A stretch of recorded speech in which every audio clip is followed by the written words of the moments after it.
Avertissement. Cette vidéo contient une représentation explicite et réaliste de ce qu'est un visage féminin. Certaines images pourraient troubler la vision de la réalité des plus conditionnés. Aujourd'hui, je vous retrouve pour vous parler d'une publicité.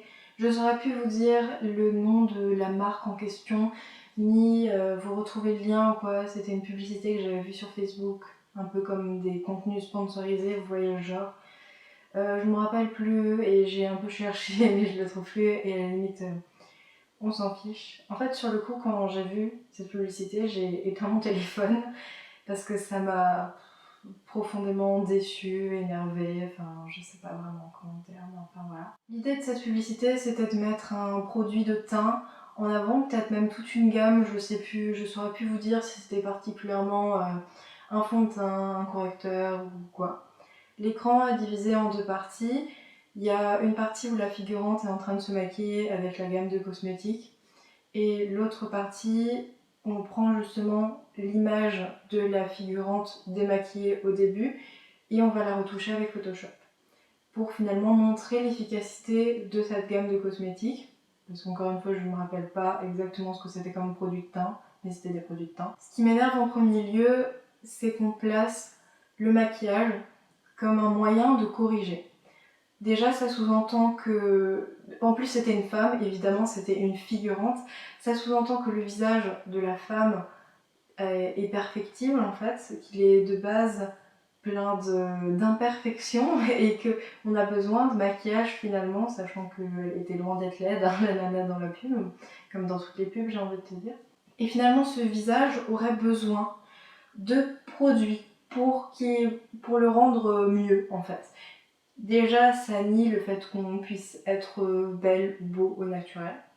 Déjà. Il y a aussi cette dimension très ciblée justement sur un public féminin que j'aime pas du tout parce que le maquillage, c'est pas supposé être ciblé sur un seul genre finalement, donc je suis pas d'accord avec ça. Mais il y a surtout cette dimension, je vais créer une sorte de complexe en fait, pour que le consommateur, en l'occurrence la consommatrice, ait l'impression d'avoir besoin de ce produit. Je vais créer le besoin.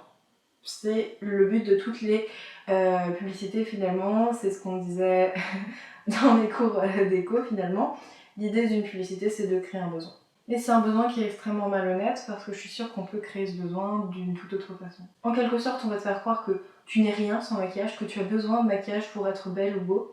Je vais essayer d'être inclusive, même si la pub ne se veut pas inclusive.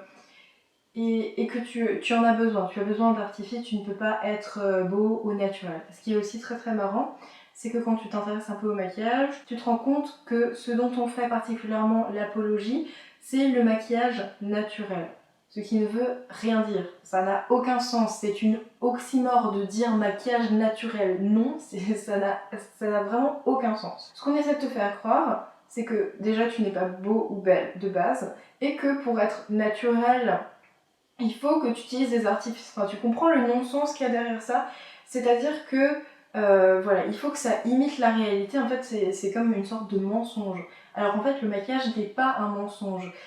Il y a une idée vraiment de fausseté quelque part pour faire authentique. Enfin, ça n'a vraiment aucun sens. Ce qui m'énerve aussi, c'est toujours cette idée justement que le maquillage, quelque part, ça peut être hypocrite, même si là, la publicité est tournée de façon à faire l'éloge de cette hypocrisie finalement, parce que, encore une fois, Photoshop même, ça représente une forme d'hypocrisie. Il y a aussi ce rapport à l'image, cette idée que je ne m'accepte pas, qu'il faut que je change, qu'il faut que je ressemble à telle ou telle chose, et que je ne peux pas m'afficher comme ça, il faut que je fasse un effort, il faut que je modifie ce que j'ai déjà parce que ce que j'ai n'est pas à la hauteur finalement. Le fait de placer le maquillage comme quelque chose qui peut corriger, c'est justement ne pas comprendre l'essence du maquillage. Le maquillage c'est un art, ok? Et ça devrait juste être ça. Déjà c'est extrêmement large de dire ça. Souvent l'art, effectivement, est quelque chose de beau. C'est pas toujours le cas. C'est tout simplement un moyen de s'exprimer et ça devrait pas être autre chose que ça. Il devrait pas y avoir autant de normes autour de ça. Là je m'écarte un peu de cette publicité, là en tant que telle c'était plus l'élément déclencheur, mais je vais critiquer de façon générale comment le maquillage est représenté dans la publicité, dans les médias, même sur YouTube, alors que tu te rends compte qu'il n'y a pas vraiment de diversité alors que c'est quelque chose de vraiment large, de vraiment très ouvert. Enfin, tu peux faire plein de choses finalement avec du maquillage, c'est vraiment un moyen de s'exprimer. C'est-à-dire que plutôt que d'avoir une feuille devant toi, ben t'as ta peau, tu peux aussi même t'aider ton corps, peindre ton corps. À aucun moment les personnes qui font du body painting pensent que, je sais pas, leur corps est pas assez coloré ou je sais pas, c'est un non-sens. Pourquoi on fait cette distinction entre le maquillage finalement que tu vas porter quotidiennement, qui serait naturel, discret, et le maquillage justement que tu ne porterais pas, mais qui, enfin si, mais pour des occasions vraiment uniques, des festivals ou même par exemple, je sais pas, des soirées comme Halloween ou ce genre de choses, tu vois, qui arrivent une fois dans l'an. Pourquoi faire la distinction entre les deux? Pourquoi on a deux extrêmes à ce point, tu vois? Et pourquoi aussi on fait cette distinction par rapport à l'occasion? C'est-à-dire que je te dis pas non plus de sortir en cosplay pour aller travailler, mais j'aimerais bien qu'un jour tout le monde puisse faire ça et que ce soit normal. L'idée c'est que la publicité ça donne une norme de la beauté, une norme finalement de ce que doit être l'art. L'art au travers de comment t'habiller, l'art au travers de comment te maquiller, parce que c'est tout simplement une façon de t'exprimer et finalement ça influe sur ta propre identité. On te dit ce que tu dois être et comment tu dois l'exprimer. Et ça c'est quelque chose que je trouve insupportable et c'est aussi évidemment un comportement qui va se reproduire par rapport à tes proches qui eux-mêmes sont sensibles à ce genre de publicité, qui sont finalement conditionnés et qui ne se rendent absolument pas compte. Aussi la publicité donne toujours cette idée que finalement quand on prend soin de soi, quand on essaie de se plaire à soi-même, de plaire aux autres, il faut justement qu'on se dirige vers ce genre d'artifice. Que par exemple on ne peut pas être séduisant, séduisante sans utiliser d'artifice, sans être maquillée d'une telle façon, sans avoir ce genre de corps là, tout ça encore une fois c'est très normé. Et voilà, finalement, c'est comme une sorte de concrétisation. Et très longtemps, quand je voyais quelqu'un qui n'était pas nécessairement apprêté, je me disais cette personne est négligée, cette personne ne prend pas soin d'elle, c'est quelqu'un qui ne s'aime pas, alors que pas du tout, c'est juste quelqu'un qui a décidé de s'orienter vers d'autres choses. C'est quelque chose aussi qui s'est concrétisé dans la mesure où ma mère, depuis un certain temps, elle se sent beaucoup mieux, elle est beaucoup plus heureuse. Et elle se sent davantage désirable, elle a perdu du poids, etc. Il y a beaucoup de choses qui sont en train de changer dans sa vie, on s'en fiche.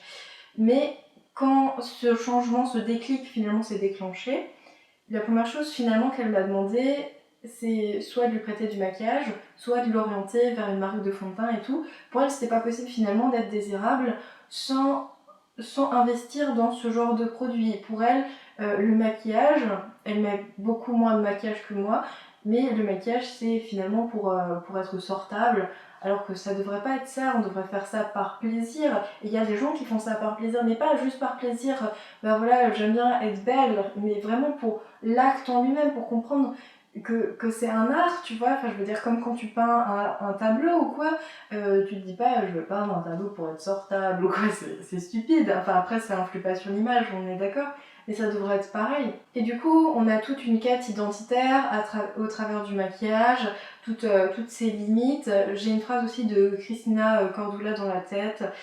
Je déteste vraiment cette femme, c'est plus possible, franchement, je pourrais faire une vidéo sur tout ce que j'aime pas chez cette personne-là, toutes les normes finalement qu'elle impose, et elle essaie jamais vraiment d'exprimer la personnalité des gens.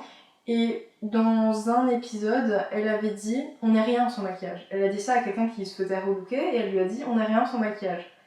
Non, c'est pas vrai. Moi, sans maquillage, je suis quelqu'un. Toi, sûrement oui, que toi, t'es rien sans maquillage. Parce que déjà, avec, je trouve que c'est quelqu'un de particulièrement vide. Mais moi, et la plupart des gens, on est quelqu'un sans maquillage. Et on est exactement la même personne. C'est, encore une fois, juste une façon de s'exprimer. C'est un art, et c'est beau, et ça devrait pas être normé comme ça devrait pas être quelque chose qui est fait pour se camoufler, pour changer son visage parce qu'on se sent mal et on a envie de changer son apparence. Non, ok. Et on ne devrait pas non plus être dénigré parce qu'on ne se maquille pas. C'est-à-dire que quand je suis pas maquillée, souvent on me fait la réflexion, on me dit que j'ai l'air malade, ou on me dit voilà, que je pourrais faire un effort, ou ce genre de choses. C'est complètement stupide. C'est comme dit, si on réduit le maquillage, ou on accepte finalement que le maquillage est une discipline comme une autre, une discipline artistique. C'est finalement comme reprocher à quelqu'un de pas faire de danse. C'est aussi une discipline artistique, mais voilà, ça n'influe pas sur ton image et c'est pas aussi normé, et c'est pas normé par le domaine de la publicité. C'est exactement pareil, c'est deux domaines artistiques. Donc pourquoi on devrait m'en vouloir de pas pratiquer l'un et l'autre, il n'y a aucun problème. Aussi, je remarque que quand je mets plus de couleurs sur mes yeux, pas nécessairement que je vais mettre plus de maquillage en tant que tel, mais je vais juste mettre d'autres couleurs. C'est-à-dire que quand les gens de mon lycée vont mettre tout simplement un trait de liner noir, bah moi je vais en faire un rose ou un bleu. Et souvent on me dit que c'est bizarre ou quoi, alors que c'est juste une autre couleur, c'est tout. Et ça dérange parce que on n'est plus dans cette idée que c'est naturel, que c'est comme le prolongement du ras de cils et plein de choses comme ça.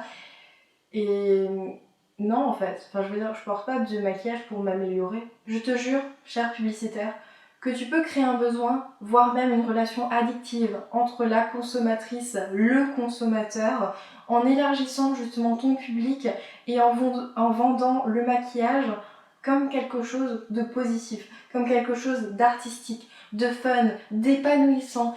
Tout le contraire de ce que tu fais présentement. Arrêtez de montrer le maquillage comme quelque chose qui va corriger tes défauts, dont tu as besoin fondamentalement pour exister.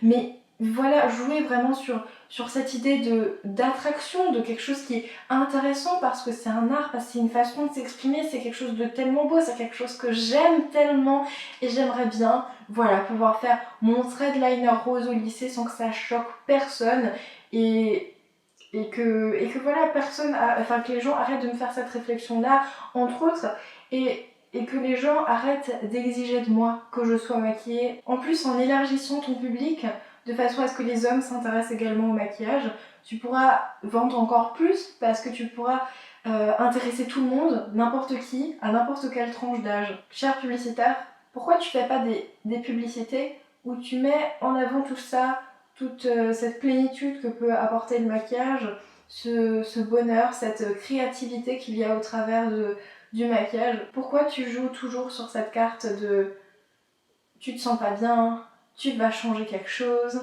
tu vas voir ce produit-là, il va t'aider, que ce soit pour le maquillage ou les cosmétiques en général, hein. L'idée c'est de créer ce besoin, mais toujours en partant d'un sentiment qui est négatif.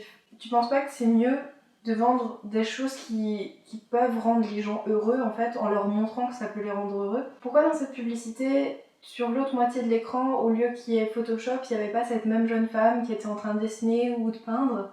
Je suis sûre que ça attirerait beaucoup de personnes, et pour d'autres raisons, des raisons épanouissantes. Je t'assure que les gens payent pour avoir du bonheur, je te jure. Cher publicitaire, j'aimerais bien que tu changes un peu ta vision et ta façon de vendre tes produits, parce que je trouve que c'est quelque chose de tellement génial et qu'on peut pas réduire à... Voilà, je corrige en fait, et j'essaie d'être dans la norme. J'espère que cette vidéo t'a plu. Si c'est le cas, tu peux mettre un petit pouce dans les airs ou me le dire par commentaire. Dis-moi toutes tes impressions par commentaire. Tu peux aussi me contacter sur Instagram ou via ma messagerie, ou même t'abonner à ma chaîne si elle te plaît. Partager cette vidéo si elle t'a plu. Quant à moi, je te retrouve dans une prochaine vidéo. D'ici là, buvez beaucoup d'eau, mangez plein de légumes.